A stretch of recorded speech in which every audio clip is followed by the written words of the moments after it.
啊馬騮仔咧出年哇有我哋見到咧佢圖裏邊見到有文昌星又有驛馬星喎。咁文昌代表咧你啲才學考試名譽才智方面咧特別好嘅喎，領悟力強，聰明好學啦。如果譬如你嘅小朋友係馬騮仔咧咁恭喜你啦，咁你出年就讀書咧，你唔使太擔心佢啦。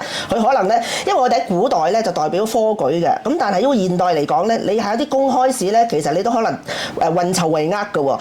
咁所以咧有一個文昌星咧特別會嚟咧就讀書嘅朋友嘅。咁驛馬咧係代表一啲變動啊、遷移啊，或者嘅特別有呢啲咁嘅機會，或者你去旅行都可能會多啲嘅喎。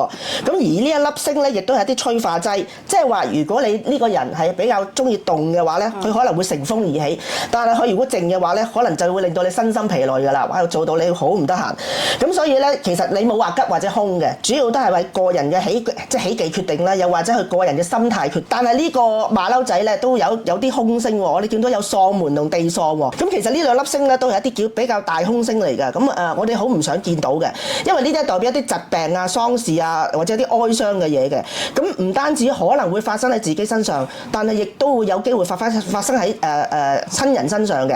咁但係咧，大家又唔使太擔心嘅。哇，唔係一見到呢啲星咧就好得人驚啊！因為咧，原來如果我哋喺八字上面有啲天德、月德啊，或者天醫咧，就原來可以化解到嘅。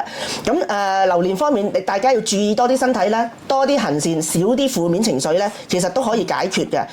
咁孤神方面啦，我哋見到有一粒孤神星，即係代表咧，其實你個今年零零舍舍感覺都好孤獨嘅。